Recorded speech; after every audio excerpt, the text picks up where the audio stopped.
मित्रों नमस्कार। आज मैं आपको आषाढ़ शुक्ल पक्षी की एकादशी, जिसे हरिशयनी या देवशयनी एकादशी कहते हैं, उसकी व्रत कथा सुना रहा हूँ। इस एकादशी को भगवान विष्णु 4 महीने के लिए निद्रा में चले जाते हैं। इस दिन हर घर में तुलसी के पौधे को पूरे विधि विधान के साथ लगाया जाता है तथा सुबह शाम धूप दीप नैवेद्य पुष्प आदि के साथ पूजा अर्चना की जाती है। हरिशयनी एकादशी की व्रत कथा इस प्रकार है। पौराणिक कथा के अनुसार मानधाता नाम का एक सूर्यवंशी राजा था। वह हमेशा सत्य बोलता था और महान तपस्वी और चक्रवर्ती था। वह अपनी प्रजा की देखभाल अपनी संतान की तरह करता था। एक बार उस राज्य में अकाल पड़ गया। अकाल पड़ने से हाहाकार मच गया।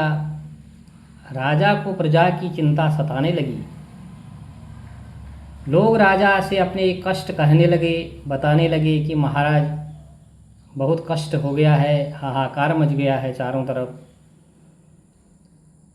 राजा इससे बहुत परेशान हुआ, बहुत दुखी हुआ और इस समस्या का समाधान निकालने के लिए राजा मानधाता भगवान की पूजा कर उस विशेष व्यक्तियों को साथ लेकर वन को चल दिया। वन में ब्रह्मा जी के मानस पुत्र अंगिरा ऋषि, जो बड़े विद्वान थे, बड़े ज्ञानी थे, वे वहाँ रहते थे। वे उनके आश्रम में पहुँच गए। राजा ने अंगिरा ऋषि से कहा कि मेरे राज्य में 3 वर्ष से वर्षा नहीं हो रही है। हे महाराज, इसका क्या कारण है? मैंने आज तक बहुत से दान तप आदि अतिथि सत्कार लोगों का किया, फिर भी मेरे को आज ये दिन क्यों देखना पड़ रहा है? मेरे राज्य में अकाल पड़ गया है, प्रजा कष्ट भोग रही है। राजा ने कहा, मैं धर्मानुसार राज्य करता हूँ, फिर भी अकाल कैसे पड़ गया? आप कृपा कर मेरी इस समस्या का समाधान कीजिए। इस पर अंगिरा ऋषि ने कहा, इस युग में केवल ब्राह्मणों को ही जप तप करने तथा वेद पढ़ने का अधिकार है। लेकिन हे राजन, आपके राज्य में एक शूद्र तपस्या कर रहा है, तप कर रहा है। इसी दोष के कारण आपके राज्य में वर्षा नहीं हो रही है। अगर आप प्रजा का कल्याण चाहते हो तो शीघ्र ही जो तपस्या कर रहा है उस शूद्र का वध कर दो।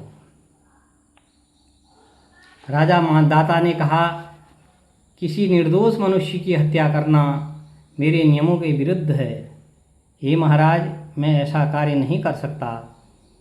आप कोई और दूसरा उपाय बताएं। तब ऋषि ने राजा से आषाढ़ मास के शुक्ल पक्ष की हरिशयनी या देवशयनी एकादशी का विधिपूर्वक व्रत करने को कहा। वे बोले, इस व्रत के प्रभाव से तुम्हारे राज्य में अच्छी वर्षा होगी और सभी सुखी रहेंगे। प्रजा भी पहले की तरह सुखी जीवन यापन करेगी। इस एकादशी का व्रत तुम प्रजा सेवक तथा मंत्रियों सहित करो। मुनि के इस वचन को सुनकर राजा अपने नगर को वापस आया और उसने विधिपूर्वक देवशयनी एकादशी का व्रत किया। उस व्रत के प्रभाव से वर्षा हुई और प्रजा को सुख पहुंचा। अतः इस कथा को पढ़ने तथा सुनने से मनुष्य के समस्त पाप नष्ट हो जाते हैं। उनकी सभी मनोकामनाएं पूर्ण होती हैं। अंत में मोक्ष की प्राप्ति होती है।